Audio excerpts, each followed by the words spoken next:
Good afternoon, everyone, and thank you for joining us today. Welcome to a clear rainbow, glass, social justice, and gender roles with Tim Tate and Deborah Czeresko. My name is Magdalena, and I am the Adult Programs and Community Outreach Manager at the Asheville Art Museum. In a few minutes, we will hear from Tim Tate, Director of the Washington Glass School, and Deborah Czeresko, winner of Blown Away Season 1, about how both artists use glass sculpture to highlight LGBTQ rights. After today's conversation, there will be a 15-minute Q&A. If you wish to participate, please raise your hand and I will hand the mic to you. Apart from this wonderful program, today the museum is appreciating the work of hospitality workers. So please join us during an evening of creative activities such as makerspace, painting with produce on the third floor, as well as coloring and cocktails on the museum's cafe, and a DJ set at the rooftop terrace. And now, with that being said, going back to a clear rainbow, Deborah and Tim, the mic is all yours. Thank you. Yes, thank you very much. It's an honor to be here and a privilege. Thank you. Thank you all for coming and taking time to come over to a very odd talk, even for Asheville. So we appreciate it. I can't tell you. Okay, go ahead. Well, Tim, I guess we should tell them a little bit about ourselves. Okay, you want to start? You. Okay, I'll start. My name is Tim Tate.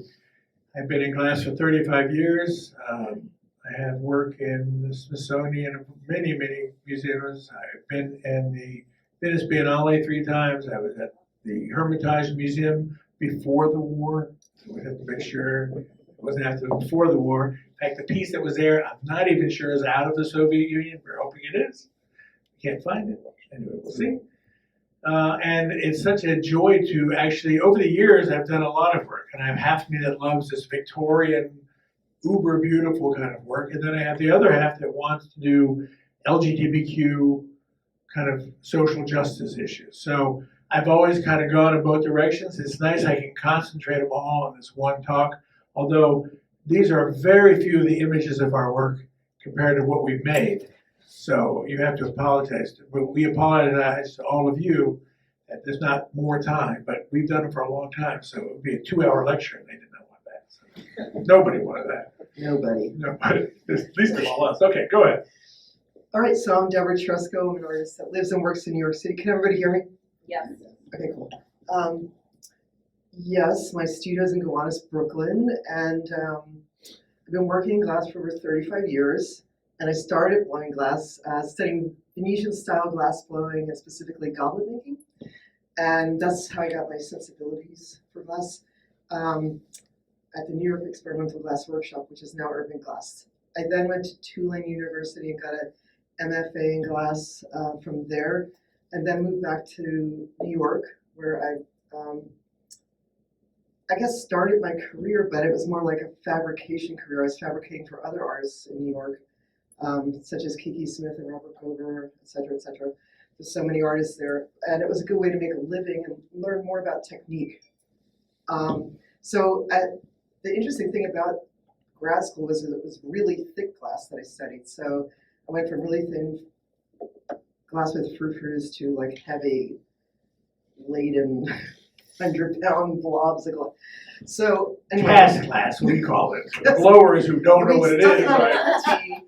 And then, okay, so time goes on. I'm making fabricating and making my own work and making functional stuff and architectural lighting and walls and doing architectural stuff.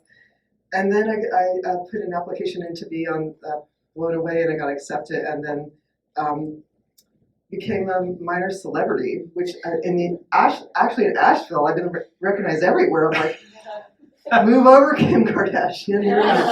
So it's like, I'm gonna have my own underwear line soon. I thought you were Kim Kardashian. Wait a minute, I heard the wrong. Oh no, underwear line, please. I got to see that.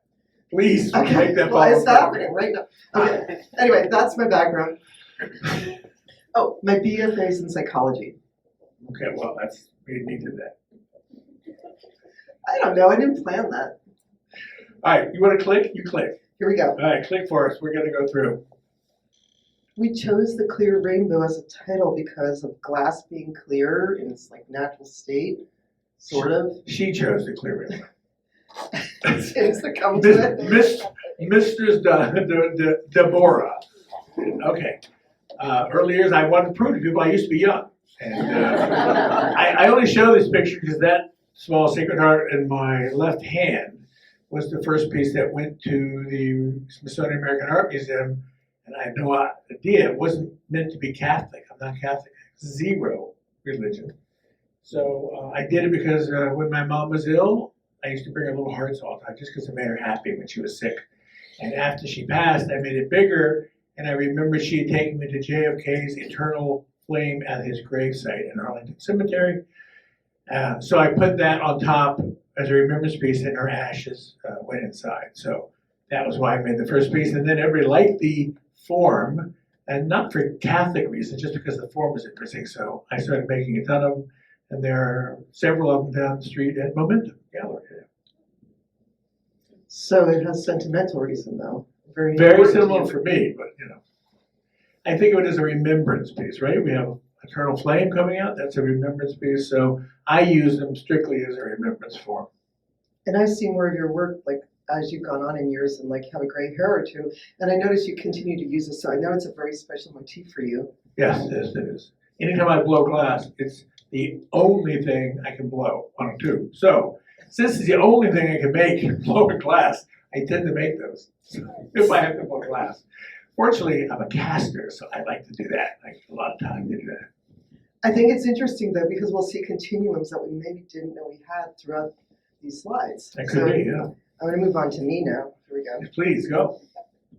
So, Don't you love that haircut? I think everyone should applaud if you wanted to get that haircut again. No, it's not happening now. I've moved on.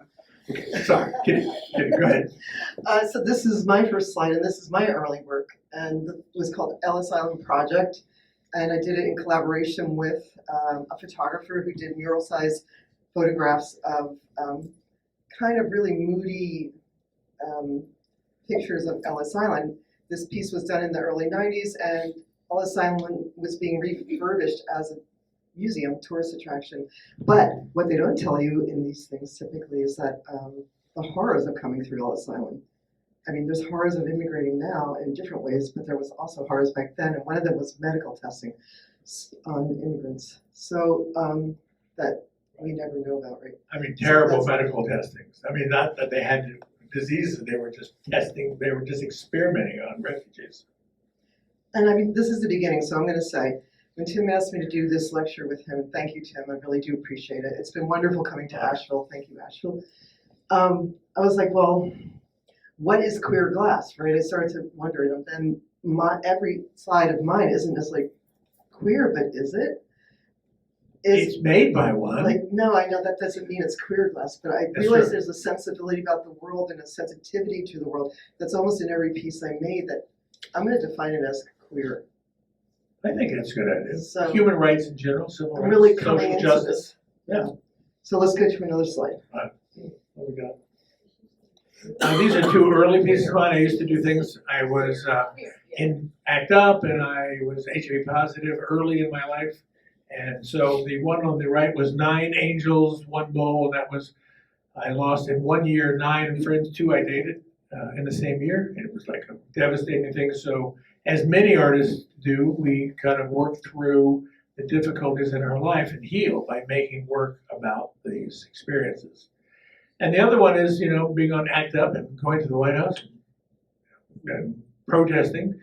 There was a time, which I don't know if any of you remember, I remember it, when police wouldn't touch you unless they had rubber or latex gloves on you because you were icky, diseased, HIV positive people that they would catch, something horrible from. So you felt not only not human, but you felt like poisonous, and it was an unpleasant time. So I saved those from in front of the White House after one of those rallies. So. And unfortunately, history repeats itself, and we see other groups of people being demonized in the same way and being scapegoats for political reasons. Yeah, that didn't stop, right? But a lot of good stuff came out of this era, like the once again, the medical system sort of got revamped and like getting drugs out there quicker. That was, people died for it, but there was advancements made at the same time. Hopefully. Good years. Well, what year was this? Oh my God. That would put it in 2000. No, it was probably, mid-90s, I'm gonna guess. Just Yeah. curiously. Mid-90s, When because we this were was trying to really get drugs released. which is what happening for most of- you. Yeah. And we may have crossed paths on the, what do they call that lawn, big lawn in DC? The mall. The Oh, mall. oh, that. Say something so The inappropriate AIDS right now. quilt unveiling. Yes, I will say this, let me say this, since you bring that up. The AIDS quilt, when it was out, took over the entire mall. The entire mall, and right in the middle was the White House, and you walk down. So I went there, unexpected. I mean, not expected, but when I went there, I went to look at everybody I'd lost because I knew where a lot of the names were in the quilts, and it was just a super movie. I went by myself because I knew how moving it would be. And I was at that time deciding whether I wanted to be an artist or not, for sure, because I'd gone through some real hardship and I didn't know if I could continue. And it was the year they were reading the names of everyone who had died. That's how few had died at that time, but they were reading all the names off. And as I'm standing there, I hear the name of Robert Mapplethorpe, and I look up. And it's Keith Haring, who died 2 months later, reading the name of Robert Mapplethorpe. And I thought that is a clear sign. that I There's should some of be my going. heroes. Yeah, so sorry. I didn't mean to get choked up. Go ahead. I'm sorry. Don't worry about it. Okay, next slide here. Why do I see that? Next slide. I'm holding the thing. I think you killed this. You killed this slide. It's like, we're back. We forgot that. Oh, we're back again. Okay. I mean, this is peach. Alright. A juicy peach. We'll Very let this sensual. go because we cut this out 12 times already. So Yeah, something happened to our presentation, but it's good. very crafty. This is a big juicy peach. It was like meant to go outdoors. Actually, I wanted to do a series that was going outdoor, and I wanted to use the sensuality of glass and the craftiness of glass, and I was using humor as well here. But this began a dialogue for me about craft and art, and how there was an hierarchy of these two things. That is the American Glass Museum in Wheatonville behind it. So Yeah, that's where this one was actually fabricated, and it was shown there. she was a resident there too. She doesn't ever have to have her own shop. She's a resident so often. Until now. Until now. So I made every bead on that. I don't know if you all remember these craft kits you could buy in the store, and it was like a styrofoam thing with little pins and little plastic beads. Only old people remember. They have them. Go on eBay, you can get them. Okay, anyway, it was play on craft because like, is that a craft? Like, and so I was playing with this idea that craft is lesser. And when you get it out of a box, is it? I don't know. Yes, probably. But I made it into this monumental big thing. Goodbye, Peach. There you go. Oh, We got rid of the peach too. This is the old one. We didn't get the thing put back in, so. I mean, this is my piece as well, and it's a bubblegum series. I was going up the stairs of the subway near Delancey Street where I live, and at the very top there was this beacon. It was like a beautiful bubble that someone had spit out. It was a bubble gum, and I was like, I gotta make that in glass. And it's like these acts that humans do in New York, like you'll see another slide that's of glass up-ups, but all around me I think is art that's unintended art.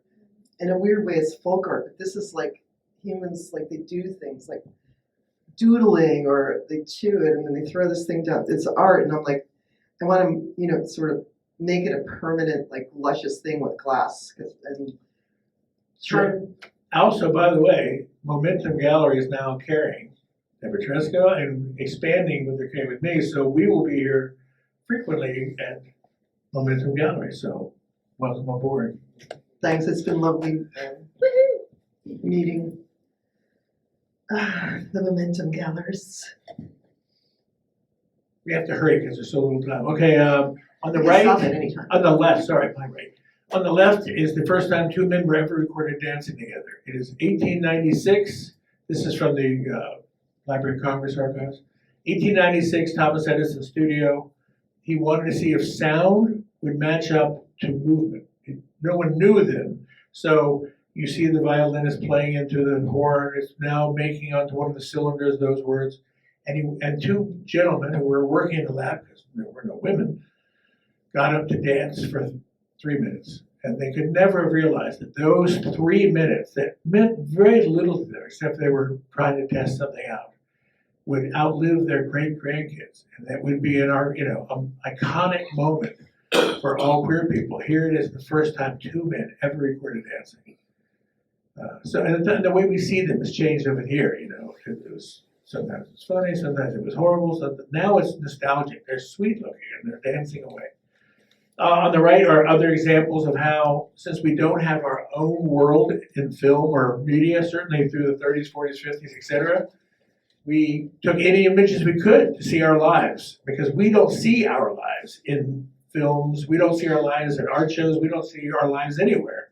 Now we see them on Netflix, thank God for Netflix. So the rest of the time we saw Laurel and Hardy snuggling in bed, we saw Marlene Dietrich kissing the girl instead of the man. All these things were so important to us as queer people because there were no other images for us to ever see. So we consumed these images as if they were really intended for us. I'm sorry, go ahead. So basically mining other sources for queer We had content. to. We had to. I mean, Laurel and Hardy probably had more queer content than we know, but still, it wasn't intended for that reason. So. And now we see it's in the news over and over again how seeing yourself represented is really important, and it saves lives, actually. Definitely. So images of ourselves is so important for every culture right now. That's what the current status of art is. Here we go, baby. Okay, this is called Glass for me, and it was I did a partnership with Macrocy, it's an architectural development firm that does artistic projects. And She's explained this to me twice and I still don't understand, but go ahead. well, they made this dumpster with this plexiglass and metal sheathing around it where people would come with their beer bottles, and it was a visceral recycling experience. So once again, this sensitivity I realized I had this sensitivity to issues I didn't even know I have. I just stepped into them. But I proposed bringing a glory hole and a furnace and a kneeler to their shards and picking them up and repurposing them. So that's what I was doing up there on the right. I was making light fixtures, and so this was an idea of how can we make recycling sexier or fun? And is that what it's going to take to get humans to do something? When I see that giant dumpster that they expected to be filled with broken beer bottles, I see two straight drunks making this thing. I'm just saying, the optimism of the size of that dumpster is staggering. Go ahead.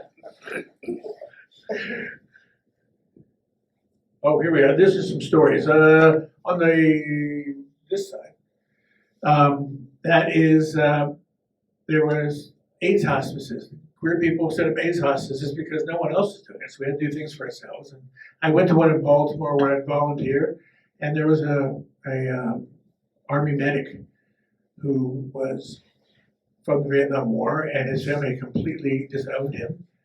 And he was dying there alone. And he said, after I'm dead, could you tell my story and take my ashes? I don't want to be in the community ash dump in Catonsville. I'd like to be one of your pieces. So I made that for him. So I gave it to his family.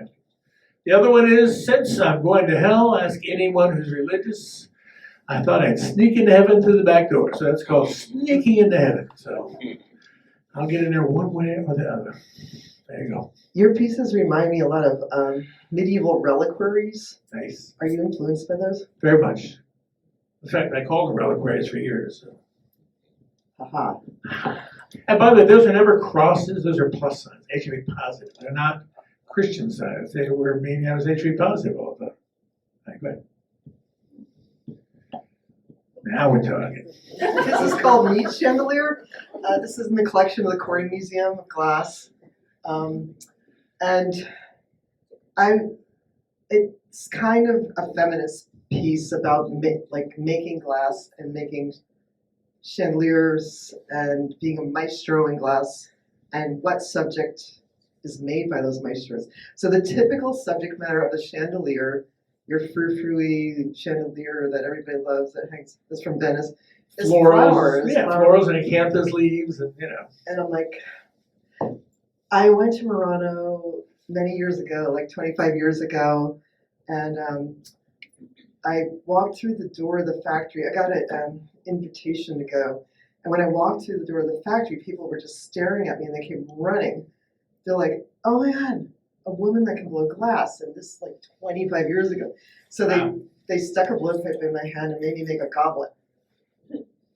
Nice. So perfect. That's not what you intended to make, but I'm glad they showed themselves. Okay. It was cool. All right. I like They it. liked it. You're still one of the few women there. It was a little bit of like an animal in a zoo feeling, though. So I started to fantasize, what would it be like if I was like in the Renaissance, the height of Venetian glassmaking, as a female glassmaker, and what would I make if I had a choice? Because I'd make the total opposite of the flowers, and I made like sausages and prosciuttos and Raw meat, it represents guys. so it was one of my favorite pieces Yeah. I've ever made. I already loved you when I saw this. Before I saw this, I already loved you. So when that raw meat chandelier came in, I was like, oh my God, I fucking love this. It's too cool. I do have in the back of my mind, I want to make a series of chandeliers, and I have started some of them. I think you have a gallery down the street that might be interested. Awesome. All right, but we'll talk about that later.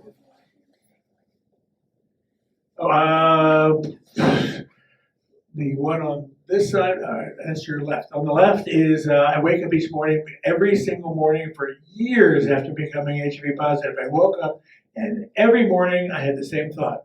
What a fucked up dream I just had that I was HIV positive. And 2 minutes later, I went, oh, fuck, it wasn't a dream. So that was this waking up each day reborn as a new, again and again and again, reliving that same moment when I heard it. So a hard thing to relive. The piece on the right is a tough piece. I did it in a Wheaton auction. I never told the person who bought it what it was about. I really should have. I called it the Three of Cups, but in actuality, the symbol on top was the important thing, not the 3 burning cups. And the symbol on top, which looks like a little plus sign instead of a circle, is a replica of the window that looked into the showers at Auschwitz. And you may ask why anyone would want to do such a thing, but that's what it looked like. It was quite small, about 6 inches across, and they would just stare at the people through this hole. And I thought, that is what's happening to everybody I know. They're staring and watching us die, and they don't care. So I kept that little symbol forever. I only told about it like 3 years ago, even though it's at least 15 years old, but I told about it like 3 years ago. And even then, it was hard for me to talk about it. But anyway, I digress. Go ahead. Next. We gotta hurry. We got a lot of images here. This is my finale piece from the show Blown Away. What is queer glass, right? I don't know. But it's stuff that's things outside of the box. I don't want to be in that box. I realized. You're not. I don't like what I think I tried to be in the box. I tried to make compromises of who I was so I could get the knowledge I needed. They're subtle, they're microaggressions or micro weirdnesses that come at you and that you have to be like, that's a joke, yeah, you're funny. And then like I realize now in life how much of that I had to put up with just so I could learn how to blow glass or get through the door or whatever. And plus, it was when you and I were younger, it was a safety issue. You had to pretend sometimes because you were going to be not only ostracized, but subject of violence and derision.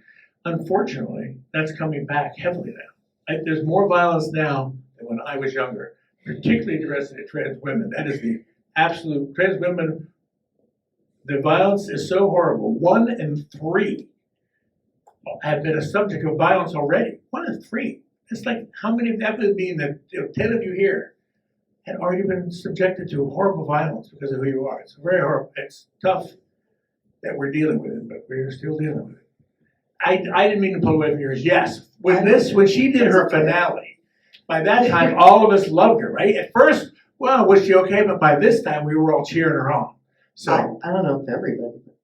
That's fine. They wouldn't come here if they didn't cheer you on. Come on. So what is queer glass? It's, Well, this is interesting because it's like, what are you gonna make? You get a day to figure this out. And like, I really wanted it to be a commentary on the gender binary and women in art. So the egg symbolizes female fertility, but it's on an art pedestal and it's taking it over in this like luscious way that eggs move. So it's not this like aggressive way of taking something over, but this like succumbing and like.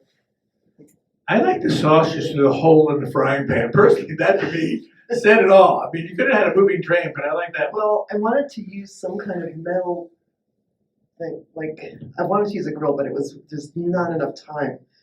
Because, that's the altar of male cooking. Sure. So I chose iron, something iron that would cook too. So it was a pan. I get it. That's good. And then I chose to put a hole in it and penetrate it. And it's very sexual. It's very sensual. It's and I wanted that to be in the piece, but I wanted it to be G-rated at the same time. So it's I think you found out what queer glass is. Do you agree? Is that queer glass? I'm just saying, that's pretty queer. And now I realize I really do like making objects and representational art and finding things that have metaphorical power that I can sort of mine that and trying to activate those objects somehow, like by putting a hole in them or something. And I think the gift you got was frequently queer people are dealt out of society. We don't have a voice. It's not listened to. Women too. Now be queer and a woman. It's very hard to get your voices out there. And this platform has given you the most beautiful voice ever. That's such a huge gift. Yeah, no, I have a lot more freedom within my own head. Yeah. You know what I mean? It's so. Let's move on to your head now. Oh. So this is the New Orleans AIDS Monument, one of my proudest pieces I made. That they represent, I think it was 35 portals of people who have been affected by HIV in New Orleans. It was a 12-year project. Oh, God. It had so many committees. Helen Mirren was on one of them. I don't remember why. It went on for quite a different. The original premise was in some of the spaces there would be words like father, son, mother, teacher, friend, people that you might have lost. And so it was for everyone to go up and connect to the people they had lost. It's the end spot of the candlelight vigil they hold every year for those who lost to AIDS, although I think they stopped it during COVID, I don't know. So there's tons of pictures online of people there at Christmas or people there, leaning against it and crying. And it's a very moving place. It's right in Esplanade in the French Quarter. No, it's in Washington Square, right, on French Quarter. So if you get a chance, it's also on SVU New Orleans, because they have to let me know every time they film there, because I guess it's because it's the backdrop to what they're shooting. So I always get this thing, oh, by the way, they're going to be filming on your thing. So anyway, sorry. I digress. It's good you get credit. That's true. I mean, at least they called me. I don't even think they gave me credit, but they called me. I find this piece really touching. This is Thank you. We've gone through this presentation a little bit together, and this is my favorite piece in the presentation of yours. Thank you so much. It was from the heart. The way it occurred is I was imbibing way too much at a bar in Bourbon Street. And while I was there, the person next to me said, oh yeah, we're on the new committee for the AIDS monument. I said, oh, great idea. And I took a cocktail napkin, I drew that out. I had no idea of this, by the way. I was just, somehow 8 years later, or there it is, or 12 years later, whatever it was. So it was a long process. It's there now. It's if you get a chance. Oh, we're in our 10-minute warning. We gotta hurry. Really fast now. Forgotten potatoes. Forgotten potatoes. They're not forgotten. They're right down the street from Momentum Reality.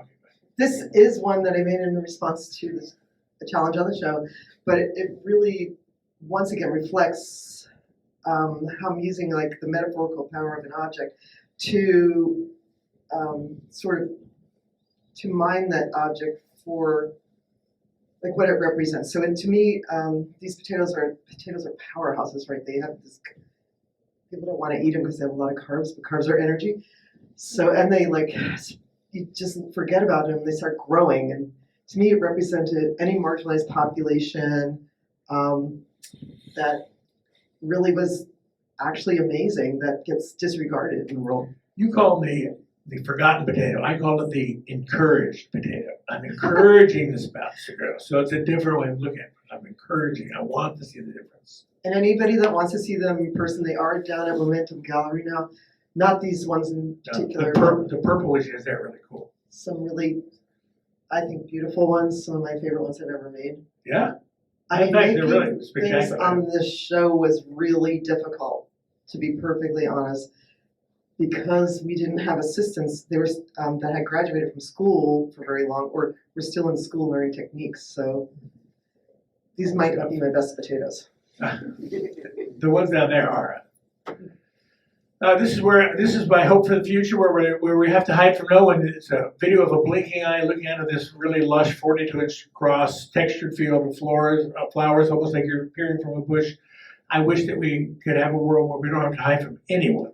And we're now in a place where we don't have to, but I hope this for everybody. You know, we live in an urban environment. We're really out already, but I hope that some trans kid who's about to be thrown out of their home somehow hears these words and can somehow embrace themselves. I don't know. I have to say, I personally haven't had the violence committed against me that I had in the 90s or even early 2000s. Interesting. My world has become safer, but the stories like that are close to me, it's still outrageous, like what's happening. I'm like, but I personally, I don't know why. Because we found ways to get safer the older we got. That's how. We went to urban environments. We surrounded ourselves with like people. We tried to make sure that we were safe. That's all. But that was in urban environment. Right. Oh, here you go. Get rid of it. Kill it. Go talk fast. This goes step one for me. This was on the show too. We were supposed to take this out of this presentation, but it is a cool piece. It is a cool piece. I love this piece. We had edited, but we sent the wrong. Oh God. If you remember watching it, this is when we all turned to like you. Remember, we weren't sure before, but now we thought, you know what? She is so cool. Anyway. I was using a classic art motif of like David or like any kind of statuesque thing, but realizing that like humans don't move forward very fast. So it's like the foot stepping off the pedestal got stuck in gum. So that's what it was. We love that one. So you get pulled back. You constantly get pulled back. It's like so. Click, click. We're never going to remember. Oh, this is this one from the Transparency Show in Tacoma Glass Museum. I was there for a couple of years, and because that endless mirror tunnel, it doesn't exist in reality, right? It's in our mind. Everybody sees it slightly differently, but because it's there and because it doesn't exist, we can overlay it with whatever meaning we want to overlay on it. So for me, I see everyone I lost to HIV. There they are saying, hey, thank you for remembering us. You know, we're okay. You know, I really think that it's important to remember and never forget those moments. So I see everybody I lost here, and they're kind of watching over me. And since I made it, that's what it means. So everyone else can see what they want inside of it. Okay, go ahead. Going. Go ahead. Color Fresh. This is a big splooge of toothpaste that came out of this. She always says splooge. It's basically a post-ejaculate toothpaste. And like, go back to splooge. It was a challenge on the show, and it was like I got the toothpaste, and it was a surrealistic challenge. Okay. And I'm with you. Listen, I'm in your pocket. All right. Mrs. Dalloway. The reason I put Mrs. Dalloway in there, I'm mesmerized by literature. And Mrs. Dalloway, of course, a queer woman who forced to be in a straight marriage, there was no other option in that time. And Mrs. Dalloway, just like Virginia Woolf, fills her pockets with rocks and goes in the river and drowns herself, just like Virginia Woolf later did. So that, I look at that, we all remember the line from The Hours, if I had to choose between Richmond, which is a suburb of London, if I had to choose between Richmond or death, I would choose death. What she's really saying is, if I can't be who I am, I'd rather choose death. Horrible thing to remember now. We've seen such horrible evidence of this now, certainly with trans kids coming out, so I left it in there. This is supposed to come out too. Go ahead. This is a great one. Man bun in the oven, that's kind of a joke because I like the bun in the oven. And this is an external, this is another piece from a challenge on the show we put in here. And it's just to give reproductive freedom to people, like of all genders. Who would gender ever carry a identities. baby to term if you can have an external baby? Well, you have to carry it. You still have to carry it. We don't carry it around. Oh, that's still easier. There, oh, You here's just your- put it in a test tube Oh, I and then know. like an You incubator. give it to someone, take care of it till it's ready. It's just like, I mean, it's just so. That's queer glass. I just want to let you know. If you want to know the definition, we have found queer glass. Okay. I'm loving it though. This is my piece that went to the Hermitage. Actually it was on the front of the cover of the museum piece of it. I was in the same room with Ivory Way, and it's all in Russian, so I have no idea what they were saying about me. But it's the first piece to ever discuss AIDS in all of Russia, at the Hermitage anyway. And that in 541, the Emperor Justinian, who lived in Constantinople at the time, was one of the first known people to get what 800 years later became the plague. It took a long time to get as big as it did. While he survived, 1/5 of Constantinople did not. And he said whenever he looked in a mirror, he remembered those people saying, please don't let this happen again, And he felt the guilt of seeing those people go. Well, I've lived through two plagues. I've lived through the plague of AIDS and the coronavirus. I've lost people to both of those. And when I see a mirror, I see the same thing. So I thought I would try to show the correlation of how these pandemics have gone on throughout history. And so that's the piece. It's 32 inches across. It's solid lead crystal. Thing weighs 140 pounds. I don't recommend it, but there it is. Okay. I love these. I love these. You should sell these. I mean, DM me, okay? I was like, Venetian style taco holders. So Nice. here I'm elevating like my favorite street food to the level of fine wine. And it's like, I don't really see the distinction when something's amazing. I just like amazing things. So I went online to look for others like this, and there aren't others like this. All the others are just napkin holders, and they call them taco holders, but they're not. This is the taco holder. yeah, this is the official taco holder. This is it. I also made these, I'm blown away. I mean, this was very hard to achieve with the assistant level I had. They are wonderful people, don't get me wrong, but that person was a flame worker. And her name is Mary Kelly, and you should send hate mail. I don't know what, I have no idea. I'm kidding. Anyway, Okay. I really love this piece, just because You won that. Also, You there won was- that challenge because of I was thinking of the sentiments of tacos. getting through the southern border and the scapegoating of immigrants for all our like problems in the United States, and that's an extreme reason. Like I really want to, make that come into the sort of limelight. Sure. So it's big props to Mexican people and others coming through the Sure. southern border. Hurry, they're gonna kill me. Oh, this is my Sacred Hearts. I decided I will be doing these. These are memory pieces.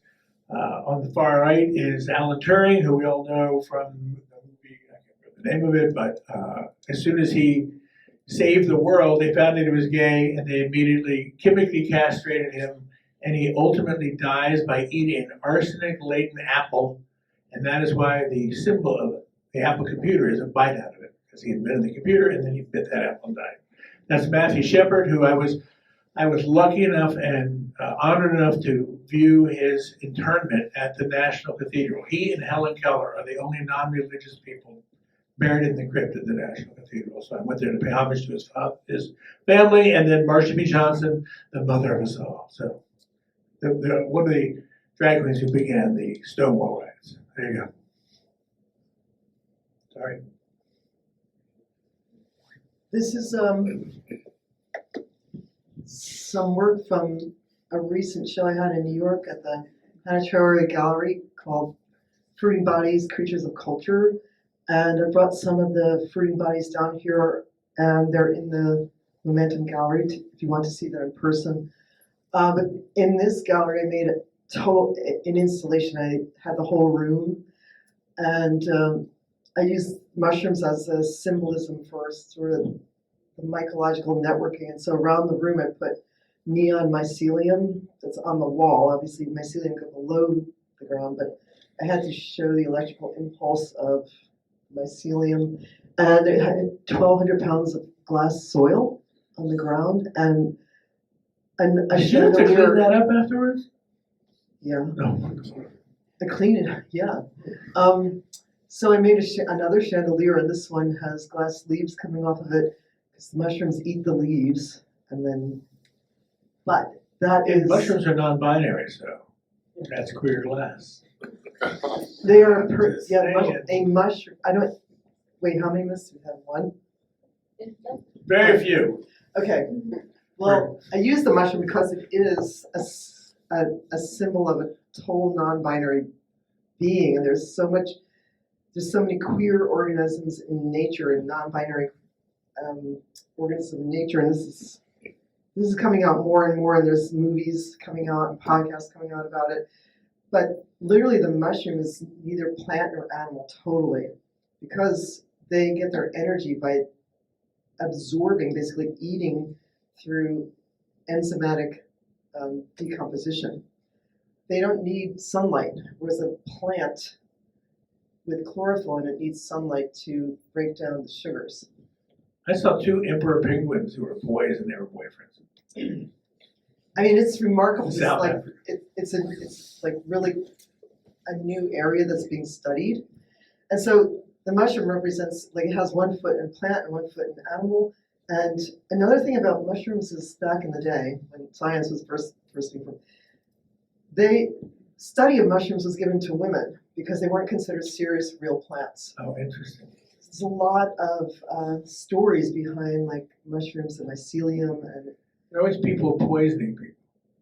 they also can be. And then mushrooms were sort of reviled by a lot of people and feared because they thought they would touch them and die. So that in that regard, it does. It's Okay. like a person with AIDS, basically. Like we're. And then I made an homage to the nightclub scene, which is the branches of the tree made using like a disco ball mosaic on the branches, and it does light up and function. It's a chandelier, but that was one of the only places we back years ago could really meet each other, That's it. and it was like Even then you got arrested at that. it seemed like a relatively safe space, but it really wasn't. I mean, obviously, various reasons, but we don't need to get into all of them. Okay. So I was very proud of this show, and some of the work is down here now. This is called Queer History, Queer Lives Exam, Reflected History. So that's down into Momentum right now. And if you look through each of the lenses of those people, that magnifying glass is looking at two same-sex people being married. Because as a queer people, we have to ask straight people permission to live our lives. We have to ask for legislation to allow it. We have to ask permission to do almost everything. Let me tell you, if the whole world were queer and you were the only straight person in it, you would be so fucking sick of asking us for permission. And we decided, maybe not. I mean, you would just, it's not fun. So this was an examination of how we're always under this microscope. And that one woman in Colorado, one woman who has a moral code that says that she doesn't have to do anything for queer people, can be taken seriously enough to go to the Supreme Court and have every queer person in the United States discriminated against. One person. I mean, it just makes no sense to us. So anyway, all right. Next. I mean, Click me. part of the show I did at the Hantriori Gallery was really about abundance, and that we were always in the right place all along. This community and abundance, and that instead of really looking forward, that's my focus, is like joy and abundance as a radical act, since it was taken away from us for so long. I think part of every queer person is, fuck it, we're going to go to Key West and open a gift store. We're done. But we didn't do that. And here's some close-ups of the fruiting bodies. So, and a bunch of these are downtown. Wait, we are downtown. What the hell? But downtown is 2 blocks away. Down the hill. Okay. This is, I don't know if any of you know Joyce Scott at all. Joyce Scott was there, one woman definitely does. She is a MacArthur Genius Award winner from 2016, an African-American woman in her mid-70s who makes beaded figures with titles like The Day After Rape and The Police Said Rodney, what's his name, Rodney King, Head Broke Over Like a Watermelon. She has these very challenging interface pieces that talk about racial inequality, women's rights, and so she and I joined together and we did a wall. I can give her scale because she did small things, and so this is a 10-foot long wall. And the title of it is Now, and we dealt with whatever was coming up in the news or in our thoughts during the 6 months we worked together. And so it's all about racial inequality, women's rights, LGBT issues. Each story of it's like a 48 chapter book that you can go through and actually find. Each of those tiles has a huge story behind it, and so eventually there'll be a book that goes with it, with every tile with a story. So that's what's coming. Gorgeous. Might be the next Venice Biennale. Keep your eyes open. I hope so. It's supposed to be. Okay, this is he's called Oh God, Martina 59.9, and it's and sort of homage to Martina Navratilova. Have you seen what she did lately? Now, what did she do? She's all up in Harry Potter's ass for defending trans women. She goes, she didn't want her to stop defending trans women, she said. I swear to God. I don't know why she said it. Maybe she doesn't like straight men to defend. I don't know if he's straight, so I don't think that's it either. Let me talk about this, please. Okay, sorry. It was an unscripted moment. I was collecting a lot of these trophy tops of like from the 30s and 40s of like women in action playing sports, and around that time I was traveling in Europe, and I just happened to come across this site where Jeanne d'Arc got burned at the stake. How do you accidentally come across the spot where Joan? Because I found myself in Rouen, I don't know how to say it correctly, Rouen, France, Oh, and I didn't realize I was heading to I was trying to get some food. your spirit And was like- calling you. Come to me. It was like, oh, look where I am. And then I was like, actually, and That must have been a great moment, though, when you realized where you were. You probably felt that history. it was interesting, like how places change and like things like that are very important spots, and they build like a supermarket over or something, and how it becomes like, I wonder if she was queer. well, she was fierce.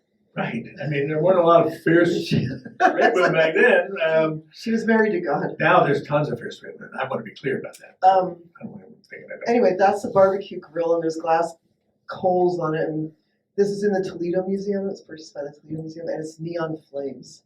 And it really is talking about like how women in sports are totally underpaid, except in tennis, actually. And there's a tennis player. Ta-da. They were taking great pride in this at the U.S. Open this year. 50, Oh, yeah. 50 years of pay equality. In one place. But I mean, this was prompted by the U.S. soccer team when they were going, Sure, of course. equal pay. These are two of the tiles from Joyce's. The one on the left is, a lot of you saw Pose, the show Pose. You know there's an island off of the coast of New York City where if you were an unclaimed body, meaning your family would not come and pick up your body after you passed away from HIV, they buried you in a mass grave on that island. That island has a hill in it. That underneath that hill is a huge number, hundreds of HIV positive people who passed away and no one claimed. So I go there every now and then and leave something behind. It's a very difficult spot. On the other side, just the souls you see of HIV positive people I wanted to kind of show, just something, an uplifting part. Okay. Yeah, no more. Visible now, baby. Invisible. This was a collaboration with a neon company called Bag Sciences. We're trying to take back words that were sort of derogatory. One of the ones for me was like being invisible as a lesbian in the early 80s and 90s, and not having any. We're obviously a capitalist country, and women in general made less money, and then of course two women together are making a lot less money. So that we didn't have capitalist power, and we were like disregarded and invisible, essentially. And so this is me taking that word back. Excellent. Next. They codified gay marriage to make it harder to be overturned, harder, not impossible. But there, we did a certain amount of joy for that. I made my poor straight studio mate hold my hand. Just be quiet and hold my hand, they won't know. So I forced them into the film. Go ahead.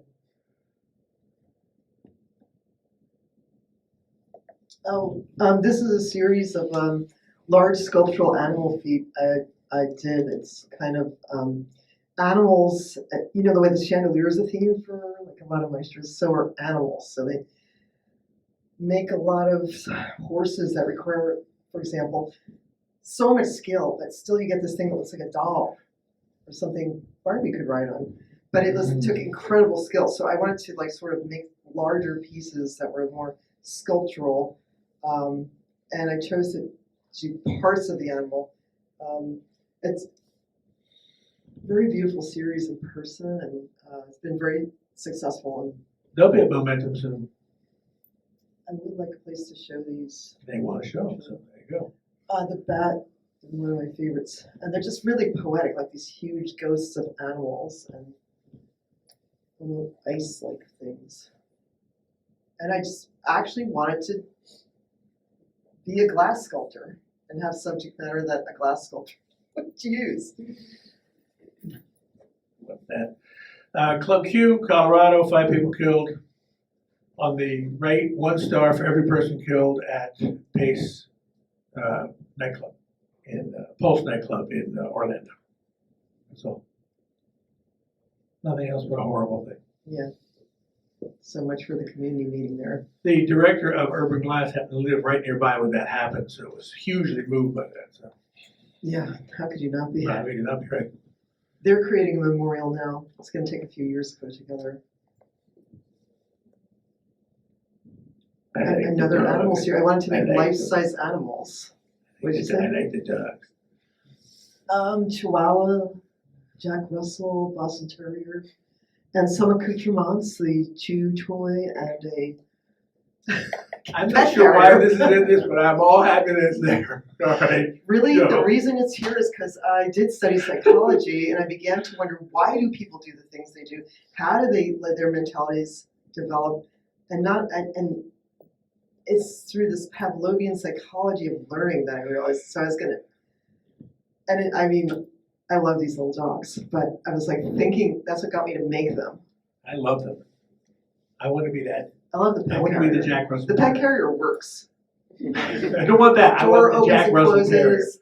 Like Jack Russell And you know Terrier how with a tree. glass handbags are really big these days? No, Glass pet carriers might be big. I can't believe you. Get it on the runway. There are 23 different types of sexuality now, each with their own symbol, colors, and descriptions. How many? 23 at the moment. Well, Although some of them are kind of redundant. according to mushrooms, there's 23,000 ways to reproduce in the world. But we have a much longer time. We'll go into that. I want to show that transgender bodies are beautiful too. We never see a transgender body, ever. Painting, nothing. You never see a transgender body, certainly not as something of beauty. You only see it if someone's been killed on a police show. So I just want to show that they're also beautiful. These are the hubcaps I referred to earlier.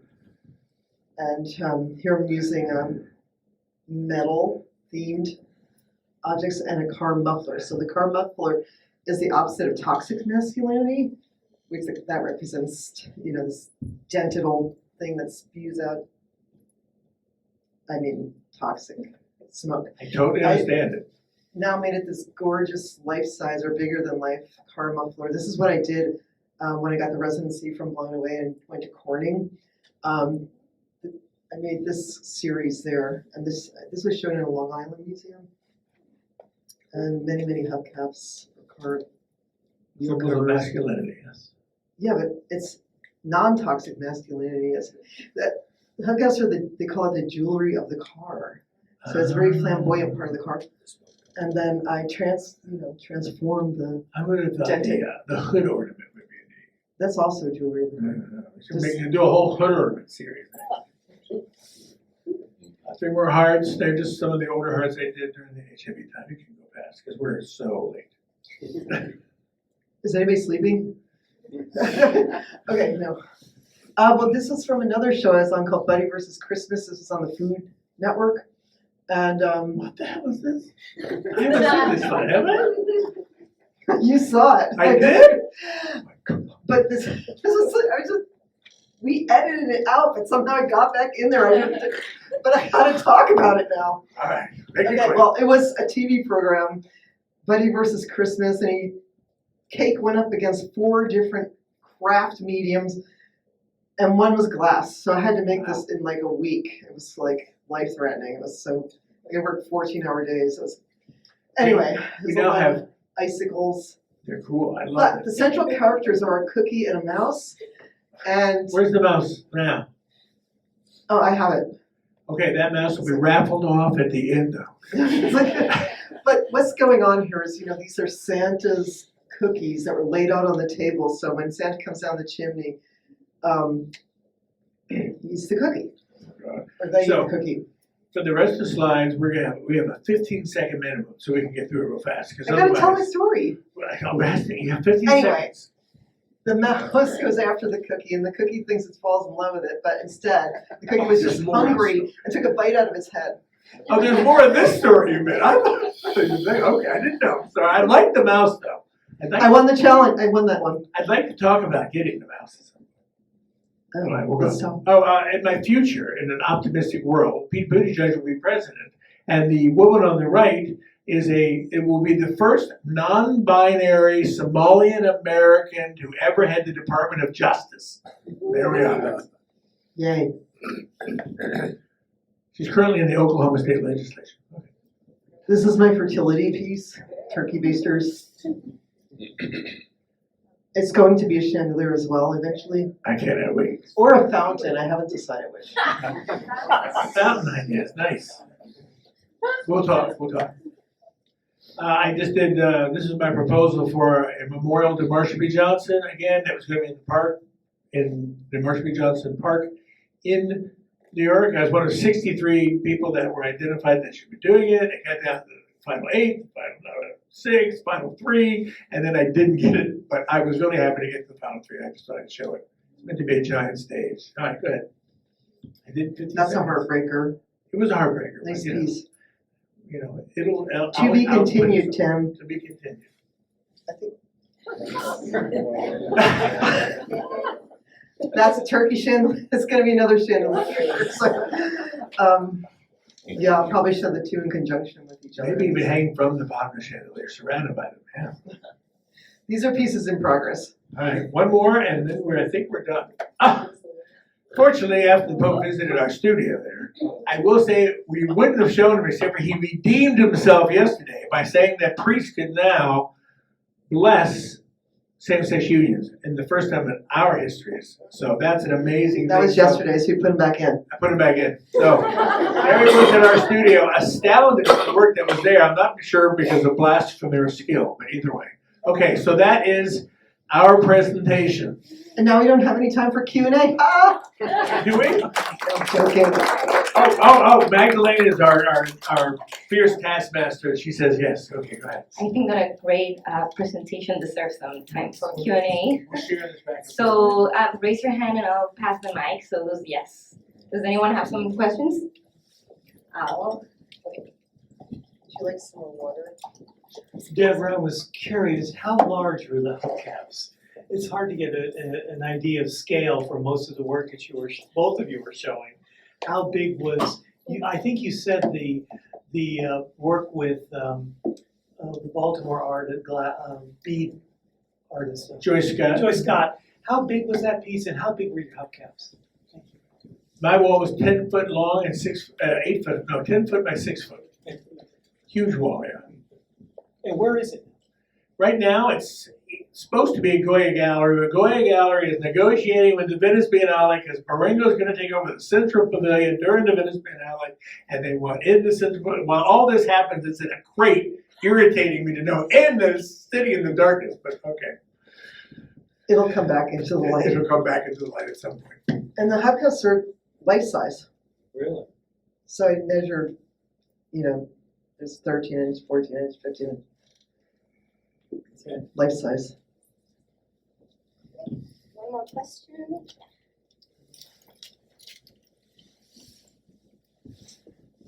Deborah, did you ever fill up the blasphemy dumpster thing?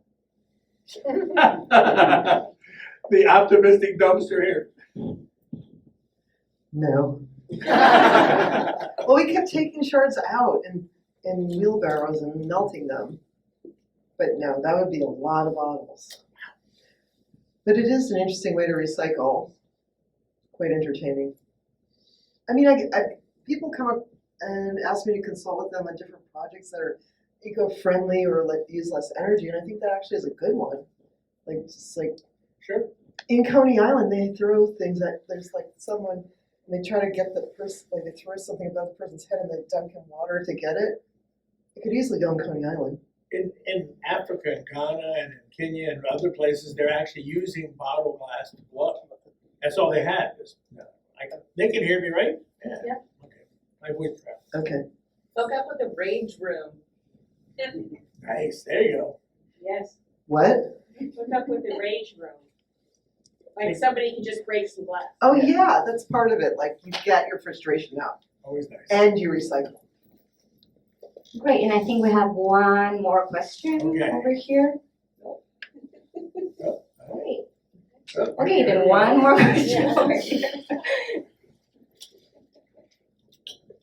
So I noticed a lot of y'all's inspiration seem to come from like the persecution of the queer community and how we face constant backlash and I could go on and on. But I was wondering how much inspiration kind of comes from like the beautiful flamboyance of our community and how so much art and happiness and love has come out of this persecution. And like I think the drag community is a beautiful representation of that, especially right now while they're under so much hatred.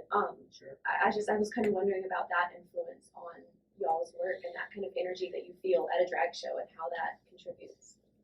Well, that's what my Fruiting Bodies Creatures of Culture piece is about. This like abundance in nature type of thing, and queer joy and abundance is radical. So this new radical way of being, and although we have these stories, it is important to tell the stories. That's what I'm focusing on now. So I just finished writing my Guggenheim proposal, which is called Imagining Utopia. What would the United States look like if it was a queer accepting country from beginning to end? And every piece in that show is going to be exactly that. Finding the joys that we have, what would it look like? It would be, if people were willing to accept all queer people, they probably would be racially fine, they probably would have no problem with women, no different religion, because we cross all those stripes. So I think that you'll see that as I unfold this entire piece, it's a whole different image of what the future would look like. Because I'm like you get after a while, you get a little tired of talking about the horror. We can't escape the horror because we lived in that past. See, you are lucky enough that you're on the cusp that you can see that next stage, right? Well, I want to also embrace that next stage. So I'm going to be spending the next year, hopefully with a show here called Imagining Utopia. I'm going to haven't thrown that past Pam or anything yet, but I throw it out. Anyway, so that's what I'm going to be working on. And there's 26 different museums we've identified. A lot of them have already reached out to us. So thank you for that. So hopefully we'll see your utopic vision. No, because it does get tiring. Always hearing about the violence. Always hearing about the. But that said, what I was noticing throughout the slideshow and like in the back of my head, this queer glass is a fierce beauty. So there is this beauty, even though we're telling these stories, or the stories are metaphorically there. I really like this word fierce, and like Nice. and beauty being fierce, like the way the ocean is this gorgeous, beautiful, undulating thing, but you walk in there and it like pull you in and kill you. I like that. Seems very queer to me. You know, we're at this weird place where there's energy right between, will our future be this queer accepting utopian world? but we're also at the exact same point where it could go tragically the other way. It's really hard to see. So for my mind, I wanted to do Imagining Utopia, because if we can't imagine what that would look like, it's never gonna happen. So that's why I put that show together. Well, Same you reason can't pretend that we're not under attack. Like the Oh, no. people who went after Roe v. Wade, that group is now going after gay marriage. Believe me, I don't pretend now. I Okay. definitely So also do it, but for the show I'm making forward, it's a show strictly on the what could happen if it wasn't that way. I spent the last 40 years doing what it was, and that's the tougher way. So I'm not going to change the old work, and I'm certainly embracing it, but I do want to also look at what it could be like, because right now none of us can really imagine that, right? It's hard to even think what it'd be like to have queer people in the United States just be one of your neighbors and stuff. So that's why I'm having the show. I like the thought of that as a potential. Yeah, I want to see your utopic vision. Let's do it. I'm ready. I'm ready, girl. Are there any other questions? I just have one question for the two of you. You know, Western North Carolina is sort of important in studio glass. I'm kind of curious if any of the artists in this area were inspiring for you. I am a product of Western North Carolina, where I learned all my glass at Penland, so in that sense, all of them have been. So I couldn't be, everything I do, nothing came out of Washington, D.C., because there was no glass in Washington, D.C. So I drove those 8 hours for years, because this was the center of all of that. So have they influenced me? Every single one of them. From Billy Bernstein through the whole friggin' 30, 40, 50 years of it. So yes, all of them. All of them have somehow influenced me. Some not for the better. Mostly for the better. I don't know who all of them are, actually, so some may have. But, I mean, I was in New York, and the people I was looking to weren't actually glass artists. Where I was coming into the studio there were really well-known artists in New York, like Kiki Smith or Robert Gober. And these are the type of people I was like meeting and looking up to, as opposed to, I didn't meet many glass artists in New York, honestly. We didn't have them.